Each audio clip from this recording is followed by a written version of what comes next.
Allahumma salli ala Sayyidina Muhammadin wa ala ali Sayyidina Muhammadin wa ashabi wa barik wa sallam. Rabbi shrah li sadri wa yassir li amri wahlul 'uqdatam min lisani yafqahu qawli. Rabbi zidni ilma. Assalamu alaikum wa rahmatullahi wa barakatuhu. Welcome to my channel Easy Quran with Arshia, and welcome to the special sessions Quranic surahs for youth and teens. I mean, what lessons can be derived from the Quranic surahs exclusively for youth and teens. And hope you are doing well by the grace of Allah subhanahu wa ta'ala, and may Allah subhanahu wa ta'ala keep all of us steadfast. Let's look into the summary of Suratulfatiha. We know Suratulfatiha. We know that without recitation of Suratulfatiha, we can't offer salah. It's essential, it's a compulsory, it's a first to recite Suratulfatiha, such an important surah. Why it's so important? And it consists of only 7 verses. Still, it's very important. What it consists of? Let's see, inshallah. First, the summary of Suratulfatiha had divided into 6 categories: importance of Allah subhanahu wa ta'ala, the praise, the mercy, worship, help, and success. These 6 key points are hidden in this. Bismillah ar-Rahman ar-Rahim. First, we see the first verse, Bismillah ar-Rahman ar-Rahim. This tells us, and it consists of Allah subhanahu wa ta'ala's name. It tells us that every start of the day, every work, whatever we do, we have to take Allah subhanahu wa ta'ala's name. See, when we take Allah subhanahu wa ta'ala's name, to think wisely, we'll be conscious of Allah subhanahu wa ta'ala. We'll be conscious of what we are doing, and we'll be conscious of the whatever the commandment, the sunnah, whatever it may be. Just we'll get reminded of ourselves. We have to do in certain way, and we'll be conscious that Allah subhanahu wa ta'ala is watching. We may get reminded of the consequences of what we are doing. Much wisdom is there when we take Allah subhanahu wa ta'ala's name in whatever the work we do. Next is Alhamdulillahi Rabbil Alameen. The praise and thanks be to Allah, Rabb, the Lord of the universe. We may think that why should we thank Allah subhanahu wa ta'ala? The second verse itself shows the praise and thanks. See, when we make a DIY, when we make any gift with our own hands, and when we give to our friends, and we expect some thanks or some appreciation, any smile on their face, we expect it. It's a human nature. But when your friend turns away, nothing, just she doesn't react, and just she take your gift and move away, how does you feel? We feel very bad, literally. So when Allah subhanahu wa ta'ala created us with his own hands and bestowed us with many favors, many blessings, the shelter maybe, the protection, the clothing, whatever it may be, when we doesn't thank, it's obvious that the blessing gets reduced. So it's the human nature, we forget, but we should always be thankful to Allah subhanahu wa ta'ala. And it's also showing that when we receive any help from others, it's a general manner that we should thank each other. Next is the Rahman Rahim, merciful, the most gracious and the most merciful, mercy. I told you first the importance of Allah subhanahu wa ta'ala's name. Second is the praise. Third, mercy. See, Rahman Rahim, Allah subhanahu wa ta'ala is so powerful. He is having many attributes, the king, the master, the powerful, many more. But here Allah subhanahu wa ta'ala is being introduced as the Rahman and the Rahim.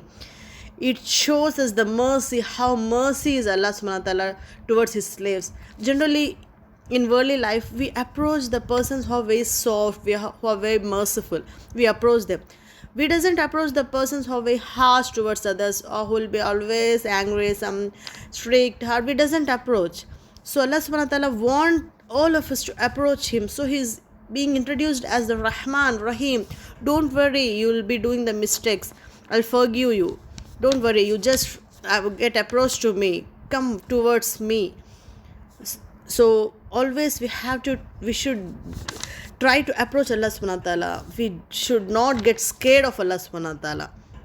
Next, Malik Yawmiddin, master of the day of judgment. This verse shows us that he is the master. finally we have to go back to the judge, who is Allah subhanahu wa ta'ala. Whatever we do in the worldly life, we have to show the accountability. We are accountable of whatever we are doing in our worldly life. Next is the Iyaka na'budu wa Iyaka nasta'in. Here the worship and the help is coming. The worship, we may think, why should we worship Allah subhanahu wa ta'ala? What's necessary? It's enough, just we'll take Allah subhanahu wa ta'ala's name in our heart. We need not do any physical worship. See, when we worship, we'll get disciplined, we'll get punctual in our life.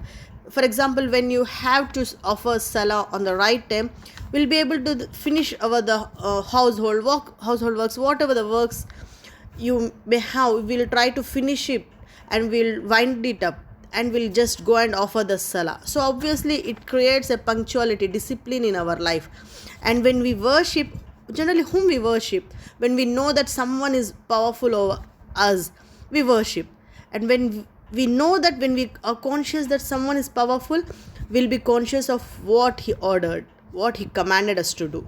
So we have to worship, we have to include that in our life. Next is help. See, who offers help? Generally we all like to receive help from others, but no one offers help. But Allah subhanahu wa ta'ala knows that we are very weak. Without any assistance, without any help, we can't do anything. Generally for small things also we need assistance sometimes. So Allah subhanahu wa ta'ala is offering his help for us. He knows that we are weak, so we should always ask his help. We should never think that, oh, no need, without Allah subhanahu wa ta'ala's help we can do anything. No, never, we can't achieve it. Iyaka na'budu wa iyaka nasta'in. Next is Ihdina Suratul Mustaqim. Guide us to the straight path. It's very important. We should always be asking to guide us towards the straight path. What's the straight path? Why should we ask? The main problem of the youth or teens, whoever may be, is confusion. We always get confused.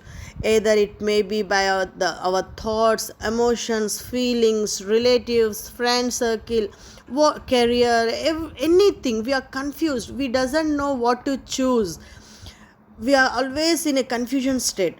So for this we need Allah subhanahu wa ta'ala's guidance. So we should always ask, whenever we are confused in our life, just raise your hands and tell. No need to recite lengthy duas. You just need to ask, Ihdina Siratal Mustaqim, Ihdina Siratal Mustaqim.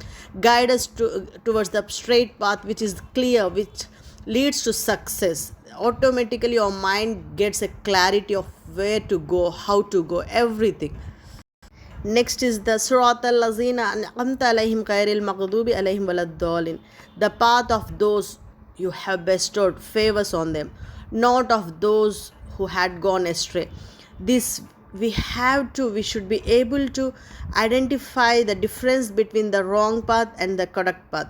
So we have to ask Allah subhanahu wa ta'ala's name, and Allah subhanahu wa ta'ala is guiding us to ask the path of the successful person whom Allah showed his favors, blessed them. See, we may get confused that who is successful. We generally have a illusion that success means having a celebrity status or gaining more wealth. No, not at all. If success is that, many successful persons never end their life badly. And we see generally in the social media itself, many successful persons who we know that they are very successful, they give statements that they are leading a depressed life, they are leading a disturbed life. Why does it happen? We are missing something. We are missing some guidance. We doesn't know what we are missing. So just ask Allah subhanahu wa ta'ala to guide you towards the straight path. And see, what is success? For an individual, entering into the Jannah is the success, because there finally we have to stay there peacefully with a lot of happiness, peacefulness. So, and who is blessed with Jannah in world itself? The Sahaba, the companions of Huzur Sallallahu Alaihi Wasallam. They are blessed, Raziyallahu Ta'ala Anhu, they are blessed with the Jannah. So we have to see how they led their life in the dunya and what achievements bought them the Jannah, blessed them the Jannah. So we have to always look into the life history of Sahabas and find we have to ask for this specially. So this is the short summary of Suratulfatiha. Inshallah, I'll be back with one more short summary, and if you are subscribed, you'll get the notification. See you all soon, inshallah. Subhanakallahumma wa bihamdika nashhadu an la ilaha illa anta nastaghfiruka wa natubu ilaik. Assalamu alaikum wa rahmatullahi wa barakatuh.